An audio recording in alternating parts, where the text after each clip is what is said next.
Hi there, it's Catherine, your lawyer friend and guide, and this is the #1 podcast for legal careers in Japan. Hi everyone, and thanks for stopping by Lawyer on Air. By now, you all know my mantra for this podcast is that the legal profession has so many doors, we just need to know where they are. Today's episode is one of those doors that opens your eyes to what's possible, especially if you've thought, I didn't take the traditional path, is it too late for me? I'm joined by Mac Curtis, a New Zealander who has qualified as a solicitor in England and Wales through the SQE pathway, while building his career right here in Japan. And the way I think about this episode is this. Mac is handing a torch on full beam, batteries fully charged, lighting up the pathway that many people do not even realize exists. Because his story did not start in law school. It started in legal translation inside one of Japan's top law firms, Mori Hamada Matsumoto, before he went on to build his own legal translation business, working with some of Japan's biggest companies and law firms. From that bird's-eye view of the legal practice, something shifted for Mac because he realized that qualifying as a lawyer wasn't out of reach at all. In this conversation, we unpack the SQE pathway for the England and Wales bar, how SQE allows you to qualify as a solicitor without a traditional law degree or a training contract, and what it really takes to make that transition. So if you're standing at a crossroads or sensing that your current path could lead somewhere more, this episode hands you the torch. What you do with it next is in your hands. Let's get into it. Welcome to the show, Mac Curtis. Thanks, Catherine. Nice to be here. Fabulous to have you here. We always start with a warm-up question. If we are meeting up in person, where would we be? Restaurant, bar or cafe? And what would you be choosing from the beverage menu? I thought we might go for a picnic, Catherine. Would that be okay? Oh, tell me more. Well, I always hear this question and I always think, well, maybe it's because of the way you phrase it that you say, restaurant or bar or something. But actually, I think my favorite place to be to have a conversation with you would be Cornwall Park in Auckland, New Zealand, which is the best park in the world, in my personal and completely unbiased opinion. It's got a maunga, it's got a volcanic cone, it's got sheep and cows, it's got nice stone walls and rolling hills with grass, and I think it's the perfect place for us to be sitting and having a conversation. Amazing. Is that all right with you? Yes, but wouldn't the sheep and cows come and take our picnic? We can sit up a little further on the hill. Maybe the wind would be blowing in the microphone, but we can... Right. And what are you packing in that little picnic basket? Oh, I don't know. Just some water and some cheese, maybe a nice crunchy New Zealand apple. That'd be good. Lovely. Wonderful. Thank you very much. We'll do that when we're next back in Auckland together. Yeah. Sounds fun. Well, Mac, you are a newly qualified solicitor. You are being admitted to the England and Wales bar. Congratulations to you. Thank you. Your story is so remarkable. I wanted to share it with my listeners and fans of this show because it's important that people hear about different pathways that exist to becoming a qualified lawyer. And with you, you've done that without a training contract, and it's based on your paralegal experience that you had in Japan as an in-house translator. And I wanted to talk to you today about this career arc from being a legal translator through your entrepreneurial phase, running your own legal translation business, through to qualifying as a solicitor. So your career, Mac, started in linguistics and translation rather than in law. What first drew you into the world of legal language and legal work? So when I was studying to be a simultaneous interpreter in Queensland, it was quite a comprehensive program that also included translation modules. And I decided quite young, like unusually young, to be honest, when I was about 15 or 16, that I wanted to be an interpreter. I wanted to be sitting in that booth and listening to important people and interpreting for them. But I found when I started doing it that interpreting is actually really stressful. Every moment you're switched on, you're focused intensely on what this person is saying. And at the end of every day, when I was learning to be an interpreter, I was just walking away wasted. I couldn't focus on anything at the end of the day. And I thought, long term, that's not really what I want to be doing. And so I started paying a lot more attention in the translation classes. And when you're learning to be a translator in this course, they focus on the most important industries that use translators in Japan, which are technical, that's patent translation, legal, and medical. And for me, of the three, the one that really sparked my interest was legal. I found legal language to be exciting. The precision of the grammar that people use when they're building a legal document is much more interesting to me than, say, a medical document, which might have a broader range of vocabulary, but grammatically is not that interesting. And so for me, having that experience, having been able to see all of these different industries that I could work in, legal just shone for me, really. So you mentioned Queensland, which is Australia, and you're a New Zealander. Yeah. So before that, did you leave university and then move over to Australia to do that course? Yeah. When I was in my last year of studying linguistics and Japanese at Auckland University, a friend just kind of mentioned to me that, hey, there's this really specific interpreting course in Brisbane, of all places, that's in Queensland. And I'd never heard of it before, but she said, have you thought about doing it? And the moment I heard about it, I thought, yes. I was on the internet the following day signing up for this interpreting course. Yeah. There you go. You know, your friends often have information you never had, and it can change your life, as it Mm. obviously has. So at some point you come to Japan and you're in Mori Hamada Matsumoto as an in-house legal translator. Tell us about that pathway and then what an actual day-to-day looks like inside a law firm like that. Okay. I should mention that my path into Mori Hamada was actually directly through the University of Queensland. I was taught legal translation by the great Carol Lawson, who is now a professor at Tokyo University. And she was the one who introduced me to Mori Hamada directly. And so they hired me straight out of the course.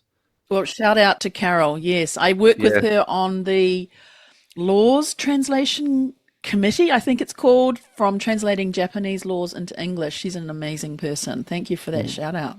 And we, as translators, our day-to-day does involve sitting on that website, the Japanese law translation website, almost every day, looking up the translations of different statutes so that we can use them directly in our work. Lawyers very much appreciate when our translations match up precisely with what's available online.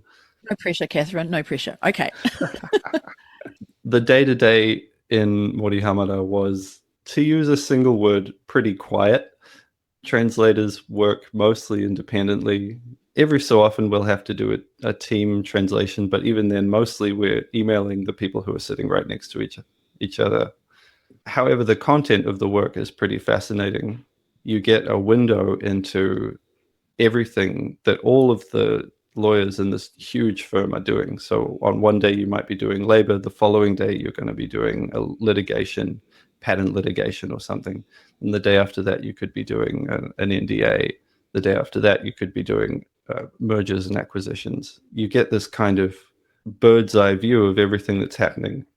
That does have its frustrations in that you can't actually put your hands in and interact with the document. All you're allowed to do is read it. And so if you want to know more, you have to move up in your career, so to speak. Well, I found a cool fact about you that while you were with Mori Hamada, you introduced an open source software program to them. And this improved the workflow of the lawyers and other people who are working with lawyers. And you personally performed this integration, you tested it in your spare time and maintained it while you're in the firm. And I guess when you left, you probably left them with a manual as well, how to do it. Amazing. It's maybe not as amazing as it sounds. I'm just a bit of a computer nerd, I suppose. And I saw that they needed a document management solution for the translation section, but also that nobody wanted to spend any money on it. And it just happened that I could find this relatively simple open source piece of software that we could put in there and use. Well done. And yeah, amazingly, it's become my legacy at the firm. All of the junior translators who've entered in after me don't know me as anyone except the doc fetcher guy, which is quite funny. Yeah, well, you did something else there as well, but it's interesting, isn't it?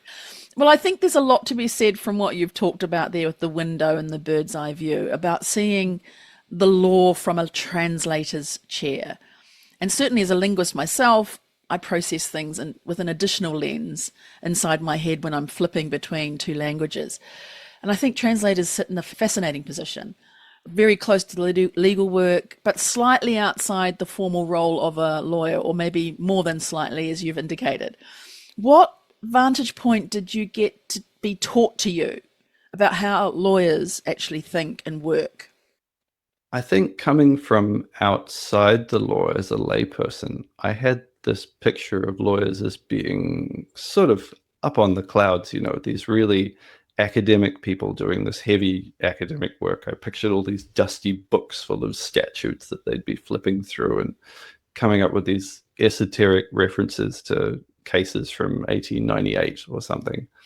But working as a translator in a big law firm, you get to see that most of the day-to-day work of lawyers is relatively comprehensible. Not a lot of it was very arcane or academic discourse about the law. It's really a service business. And most of what the lawyers were concerned with was the day-to-day running of a large company, not the sort of difficult legal aspects, although obviously they were prepared to provide those opinions when it was needed. And personally, those were the most fun to translate. But 90% of the work, I suppose, is mostly business rather than law, so to speak. Interesting. I don't think I've heard anyone say that before, but as I said, you get a different viewpoint from being a translator of their work. How has this Japan experience as a legal translator become the foundation to set you up for this path you've now taken to become a solicitor?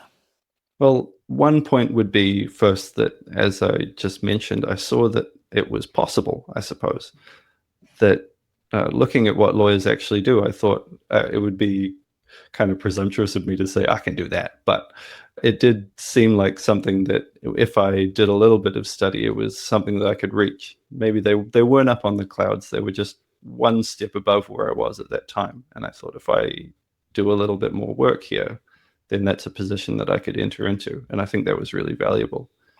And there was one more thing that I think was really helpful there, which is, as I said, I had this quite broad view of all of the different areas of law that were available to me.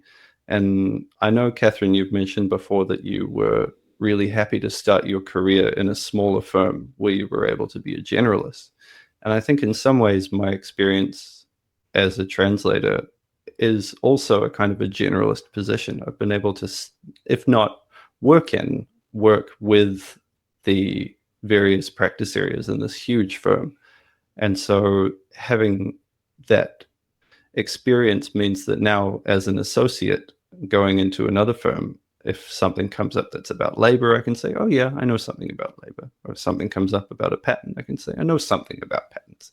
It's not everything, but it's just that little something, Exactly. Interesting. So then let's get into the leap into entrepreneurship, because in 2019 you launched your own legal translation business, moving away from the big firm. And you work with law firms and other companies across Japan and outside of Japan. What was the impetus for you for that? Where did that bravery and confidence come from to step aside and start your own firm? The really boring answer is that I wanted to work from home. I was sitting in the office every day. Sometimes there are busy days, sometimes there are quiet days. And on the quiet days, I thought, what am I doing here? I could be at home. And so for me, the number one push, to be honest, was that I wanted to be deciding my own schedule a little bit more. The irony of that is that it was in 2019. If I'd waited one more year, everyone was working from home.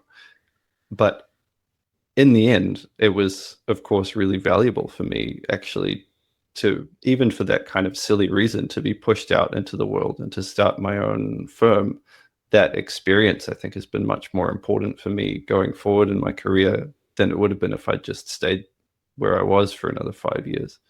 Perhaps even I wouldn't have had the confidence then to go on and become a solicitor if I hadn't first had this experience starting my own business. Absolutely. Yeah. And so, again, it's funny how these little coincidences just push you in the right direction.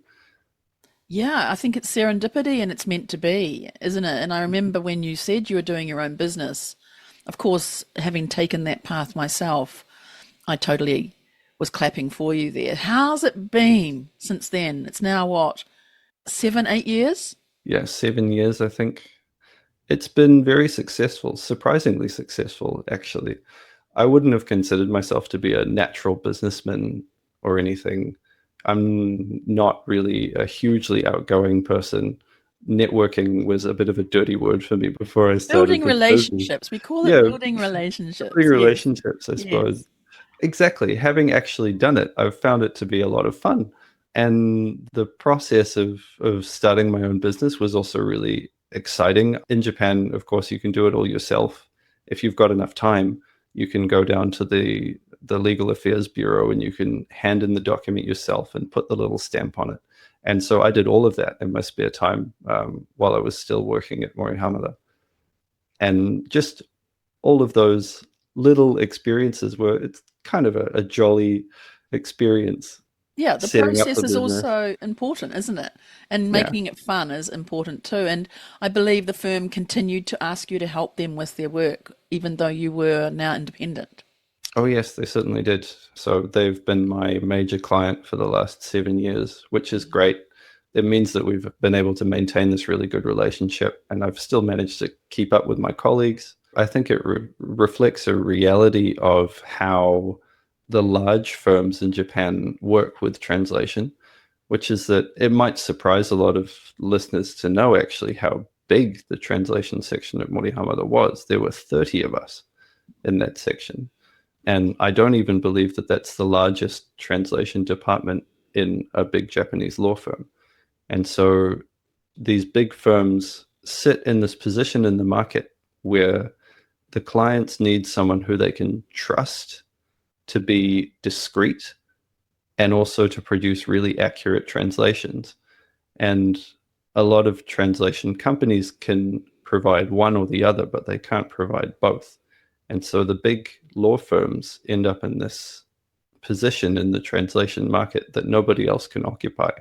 They have a big need for skilled translators who can produce this good work. And so even after, if you've gone into a law firm, after you leave, you remain kind of in their stable, I suppose, because they can trust you and the clients can trust them.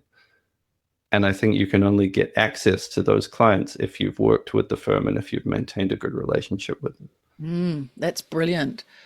We know that legal translation is not simply about language. It's also legal systems and culture that you're translating. So what have been some of the biggest challenges you've had when translating Japanese legal concepts into English? If we go back to when I was in Queensland doing my legal translation course, Carol very cruelly, for the very first assignment that she gave us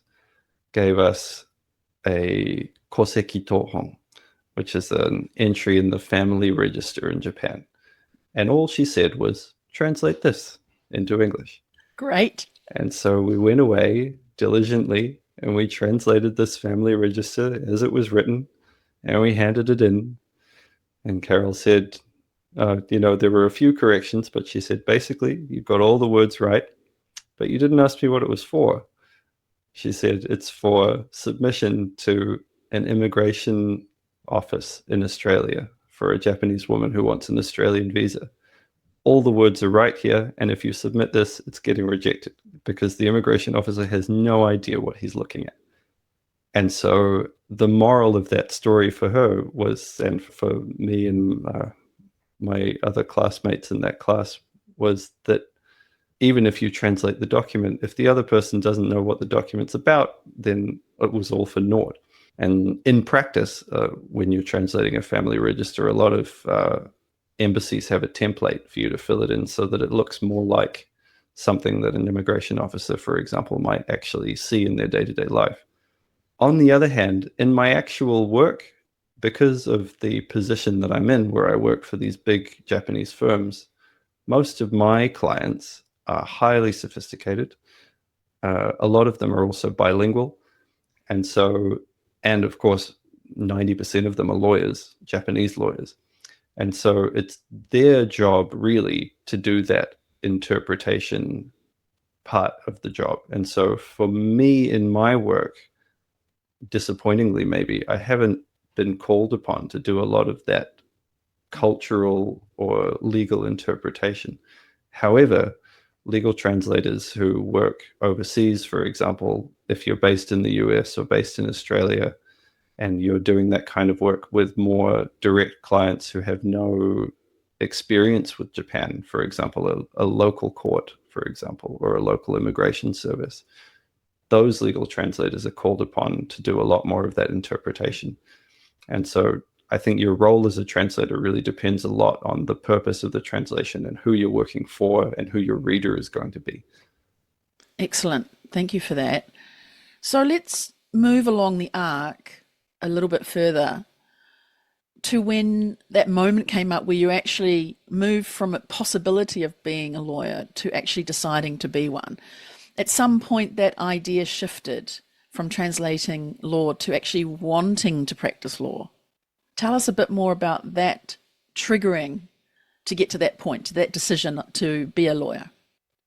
It's a funny one, In some ways, the idea was in my head from the moment I walked through the door at Mori Hamada. And I can remember even in my time off in my very first months looking up, can I study law online? Can I become a lawyer while I'm still working here? And at the time, the answer was a resounding no, you can't. I looked at New Zealand. New Zealand requires you, especially then, to be in person for 4 years to do an LLB. Look at the United States. It's out of the question. It's far too expensive, for one thing.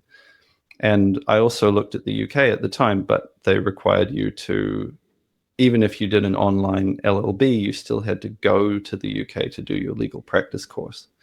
And I thought, I don't want to do that. I've got a life in Japan that's proceeding forth, whether I like it or not. And so it was something that I wanted to do from really early on, but all of those paths were closed to me. After COVID started, I thought maybe something has changed. And so I started to look into it again. And lo and behold, this SQE pathway had just become available in 2021. Well, that's excellent. You've answered that question about he's a New Zealander. Why is he UK qualified? But this is exactly it, is this pathway has opened.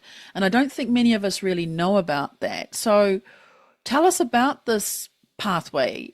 I don't know much about it apart from what you've told me here and there. What is it and why does it differ to the traditional pathway?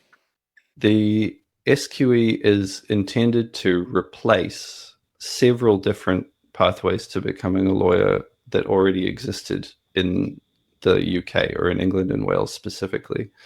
One of those was what was called a postgraduate diploma in law, which was a one-year course that you could take after doing an undergraduate degree in any subject. It was a conversion course to turn you into a baby lawyer. And then following that, you would go on to do your legal practice course, and then you would be a solicitor. At the same time, for foreign lawyers who were coming into the UK and who wanted to qualify, there was a test. I don't know if you would have taken that, Catherine, when you were in QLTT. That's it, Indeed. the QLTT. Yes, I did do that. At some point, the conversation came up that the QLTT and the legal practice course could be combined into one thing that would be, I suppose, more fair, as well as taking a little bit of the work, I suppose, away from universities. They wanted to move the system of qualification out of universities and more into the hands of the regulator, which to me seems quite sensible. And so this idea for the SQE was born, and it finally came into being in 2021. It's a comprehensive exam in two parts. The first part is a multi-choice exam, which is 5 hours in a day over 2 days. And the second part is a more practical kind of examination, which involves an oral component where you're dealing with a judge and also interviewing a client, and then several written components, which mostly consist of receiving an email from a partner and having to respond with your legal analysis. Compared to the traditional pathways to qualifying as a lawyer elsewhere in the English-speaking world, the most astounding thing about the SQE is that you can do it without going through any kind of university. If you've got a university degree in some other subject, then all you need to do is finish these two exams and also have some legal experience working in a law firm or as a paralegal in a company. And if you've got those things all lined up, then you can become a solicitor without having to go to a UK university. And for me, in the middle of my career, this was the perfect solution to my problem. I could keep working while I studied and then also kind of level myself up to this next step in my career. When I actually went to the UK, as I had to do for the oral part of my examinations, I had a look around at the other people who were taking this exam and, the people who I talked to in between sessions. I would say 50 to 60% of the people who I talked to were paralegals. They weren't doing training contracts. They weren't 24 or 25. These were people my age, early 30s, late 30s, who were coming from this different paralegal background and trying to make more out of their legal career, which I think is fantastic. It's something that would be completely impossible in New Zealand, for example. Amazing, right? So how long did this take you from when you picked up that book or online to start, and then when you finished? Well, for me, in fact, my first step was talking to you, because I remember that you were the person who I had sign off on my paralegal experience, because you were a qualified UK solicitor. You need a qualified UK solicitor to sign off on that experience. And so for me, I thought, well, the first box that I can check is that. And I just looked yesterday when I received my practicing certificate and saw that I'd spoken to you precisely 3 years ago. There we go.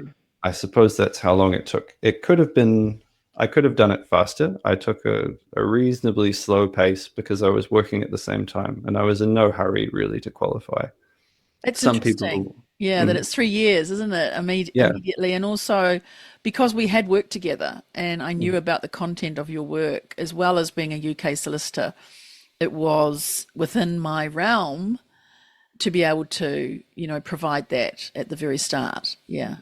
yeah. And the people who are really in a hurry, the ones who want to pass this test like lightning, I think they do it in 4 months or 5 months. I don't think that would be possible while working. But I suppose if you're really That's fast. desperate to become a solicitor really soon, it's Interesting. within the realm of Well, there possibility. you go, from a few months to at your so-called own pace, but perhaps up to about 3 years if you take it in the way that you did. I did see your post on LinkedIn after you passed the SQE2. You described that exam process as extremely demanding and that you wouldn't want to do it again.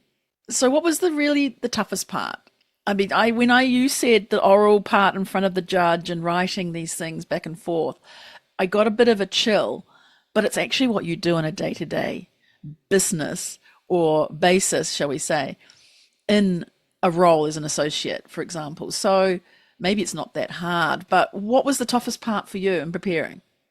I suppose the hardest part is just showing up every day. You're not always studying something that you desperately want to know about. For me, for example, English land law was not something that was in any way Oh, I like land law. There we go.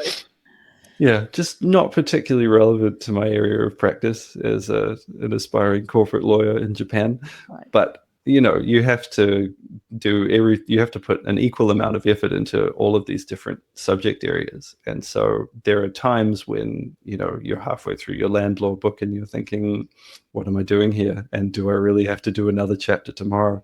And so just having that consistency, making sure that you're studying even just a little bit every day was quite hard to maintain, I suppose, over such a long period.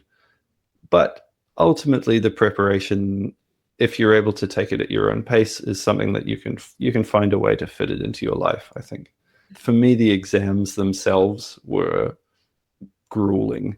Just the length of the days and, again, being under constant time pressure. They give you an hour to do a task, and if you can do it in 59 minutes, then I suppose that's about as good as you're going to get. They really don't give you any time to breathe in between these tasks. And I think that might be more demanding even than the work of a junior associate.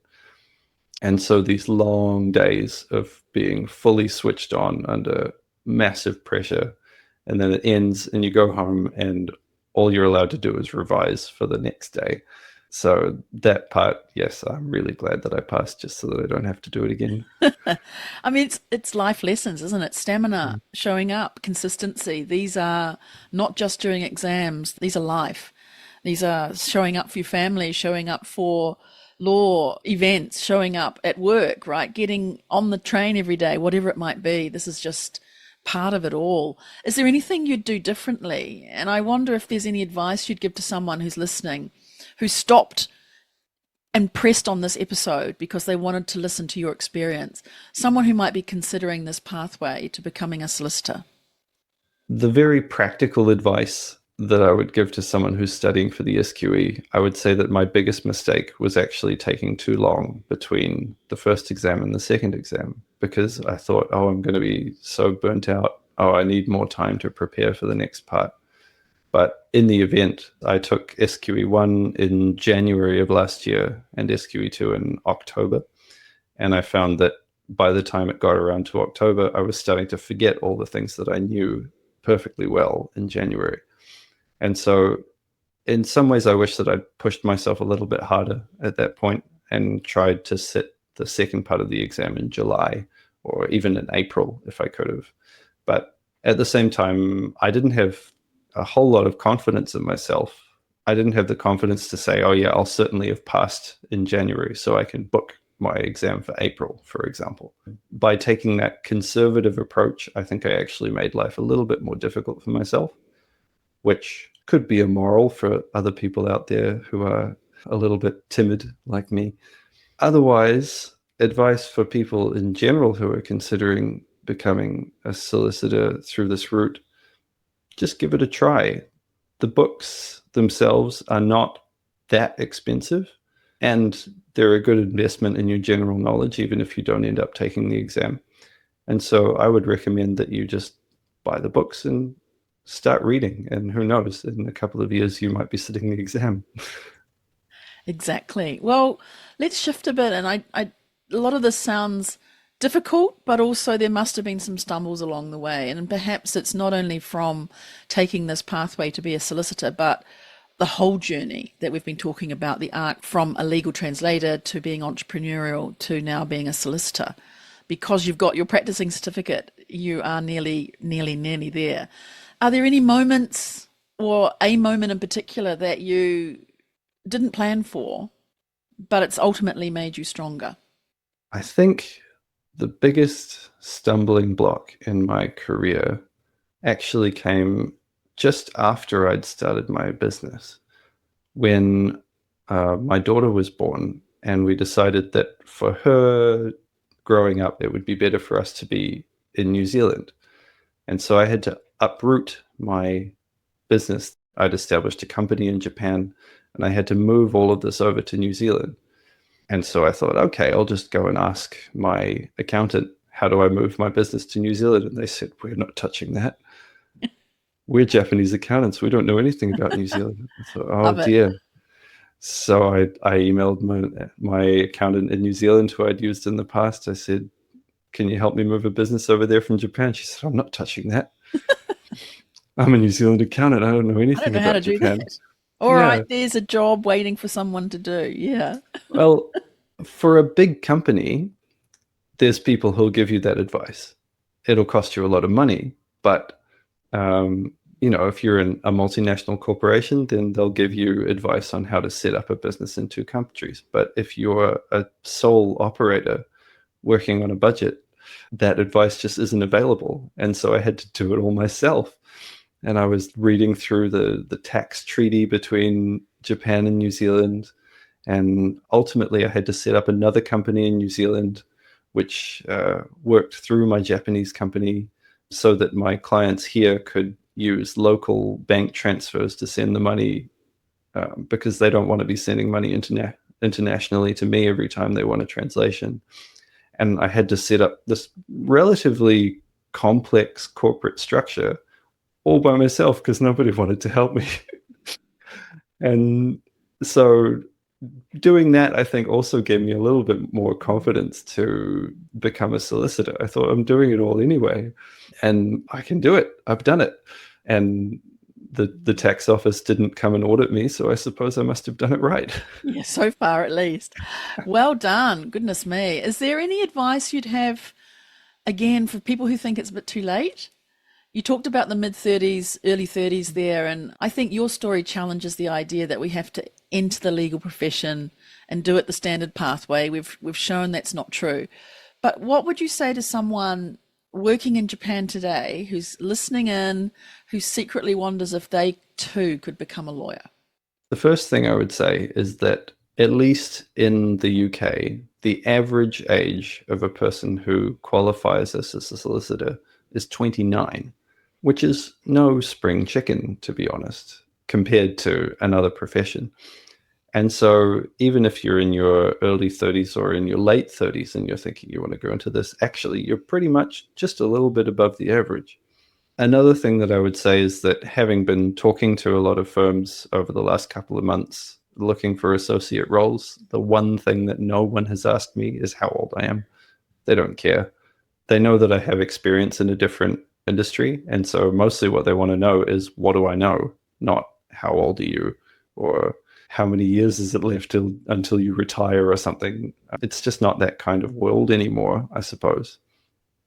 And so, especially working in a foreign firm, perhaps in Japan, a lot of people come in for a relatively short period. They come to stay for maybe a few years and then they'll move to another country again. And so these firms take it almost for granted that if you stay for 5 years, then you're doing pretty well. And so they're not really worried about whether you can be in it for the long haul, so to speak, and spend your whole career in the firm in Tokyo. And in that sense, I suppose, even if you were in your late 40s and you thought, I want to start as a solicitor, there's no reason why you couldn't. Great. There you go. You heard it from Mac. So, do you know of any other people in Japan, for example, who've done this course so far and taken the pathway you have? Or are you looking like you're one of the first and hopefully setting a pathway of breadcrumbs behind you for others to follow? I don't know any other translators who've done the SQE, but I'm aware of one or two paralegals who are working in Japanese firms, foreign paralegals. I also know one Japanese lawyer, maybe two Japanese lawyers who've taken the SQE to qualify as solicitors in the UK. And that, by the way, is a monumental achievement. The SQE is a serious test of your English language ability. And so for someone in their non-native language to have even attempted the SQE, let alone passed it, is amazing. I don't think I'm setting a breadcrumb trail, so to speak, but I am meeting with a lawyer who's trying to do the SQE, who's contacted me to ask for advice on how to do it. I'm very happy to talk to people about it. I don't want to be an ambassador, so to speak, for the SQE, but it has been really important for me. It's changed my career. And so I'd like to help other people kind Yeah. of get onto this path if it's something that they're Brilliant. interested in. I'm so glad people are asking you for mentoring in that way. And I think you've got a quorum for a club or a community with the foreign paralegals, the Japanese lawyers, and this other person who you will help to get there. And it's passing it forward, isn't it? If people have helped you, how you can pass it forward. So maybe it's up to you to be the ambassador and to set up the club, the community, and have a group that can help others. That would be my passing thought there. But what's next? Admission to the bar?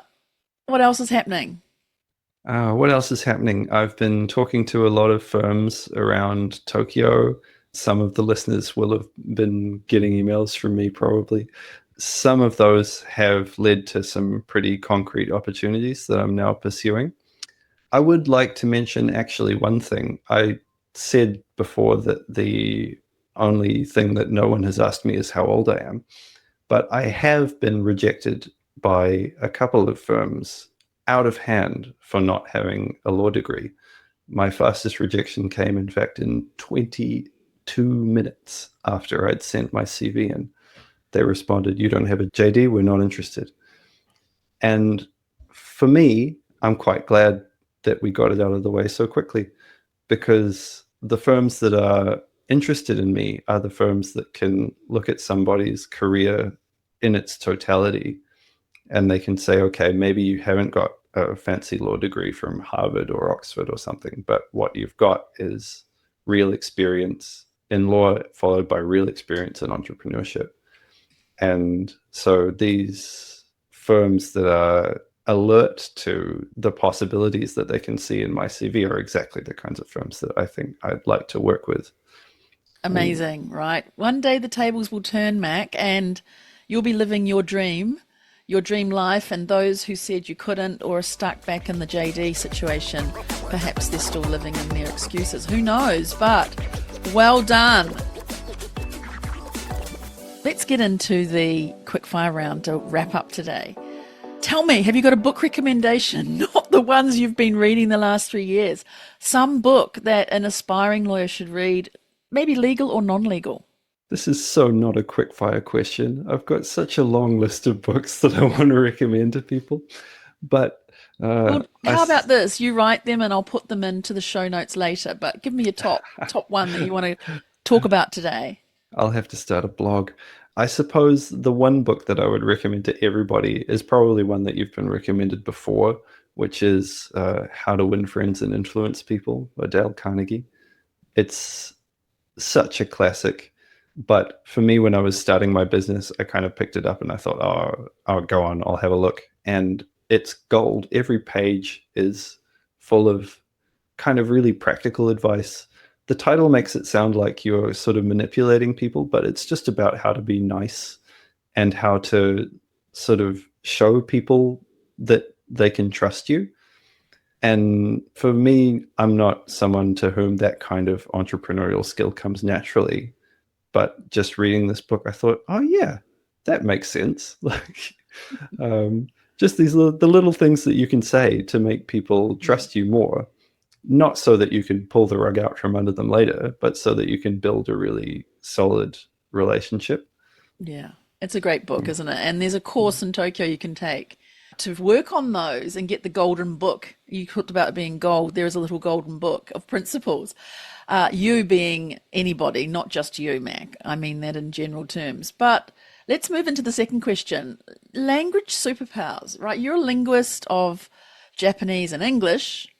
If you could instantly master another language, what would that be? I mean, my first choice would be to master Japanese. Come on. No, not really. Another Like, language. No, yeah, another yeah. language. You are not Okay. going to be saying that Kenson stuff, humility and all that. No, I really mean it. I mean, like the difference between, I'm very good at Japanese. I'll be honest. I'm not good at Kensong. I'm not going to be modest about it. But I'm not a native speaker. And the difference between near native and non-native is a massive chasm. And so if I'm allowed to have a magical moment, then my magical moment would be a native speaker of both. Okay, I'll give you that. Otherwise, okay, if you want my other answer, how long ago was this? Maybe 8 or 9 years ago, I learned Catalan. I have a very good friend who's from Barcelona, and he was getting married in the mountains of Catalonia. And he said, I want you to come to my wedding. And my mum doesn't speak English. And people from Catalonia don't like speaking Spanish. I know a reasonable amount of Spanish, but they don't like Spanish because it's, well, there's all kinds of political reasons for it. But I thought, okay, if I'm going to go and meet my best friend's mum, I'm going to have to learn Catalan. And so I spent maybe 6 or 7 months studying Catalan. And coming from Spanish, that wasn't a superhuman effort. But I learned Catalan reasonably well. And when I got there, because it's a minority European language, people in Catalonia are so happy that you speak Catalan. I was the toast of every room that I was in. As soon as I showed up and spoke a single word, they were like, yes, you're here. Wow. Our brother from New Zealand. And so I suppose if I could master a language that wasn't Japanese and wasn't English, it would be Catalan. That's a great story. I love it. Something that people don't know about you that might surprise them. This is a tough one. I'm ambidextrous. Are you? Yeah. I can hold my knife and fork in either hand. And chopsticks? Chopsticks, things that require a lot of practice.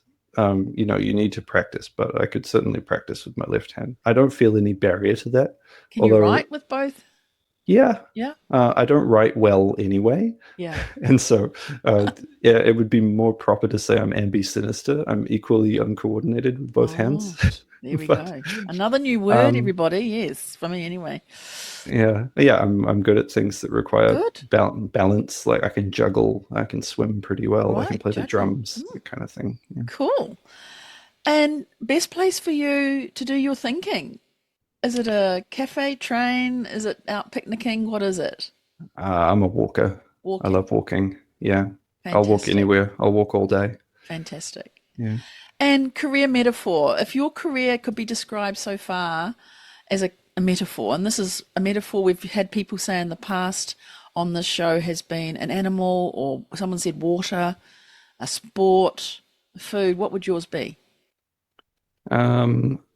I like playing with Lego. This is one of the best things about having a 6-year-old is that you get a lot of opportunities to play with Lego.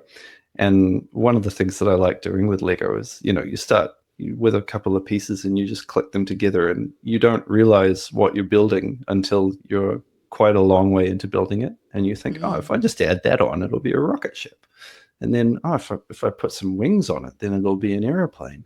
And so I suppose the metaphor for my career is that it was a clump of Lego and I just added a solicitor shaped piece onto it and now I'm a solicitor. That's so cool. I love that. Well, you've really shown us the legal profession has many doors. You just need to know where they are. So we've reached the end of the chat today. Thank you very much for joining me on Lawyer on Air. It's been a total pleasure to speak with you in this way. We communicate a lot in lots of places, but thank you. Did you enjoy today? I did. It's been a lot of fun. Thank you, Catherine. Would you recommend others come along when I ask them, invite them to be on the show? My advice for dealing with Catherine O'Connell is to just do whatever she says. She's generally right.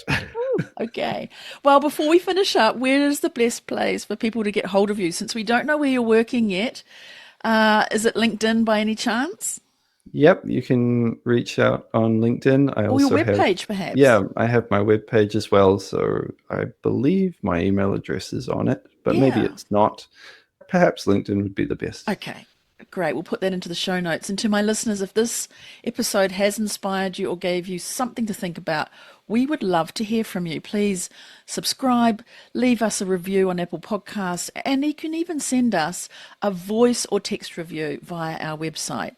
Your feedback helps more listeners like you find the show and discover answers to questions they always wanted to know about a career in law in Japan, but they didn't know where to find them.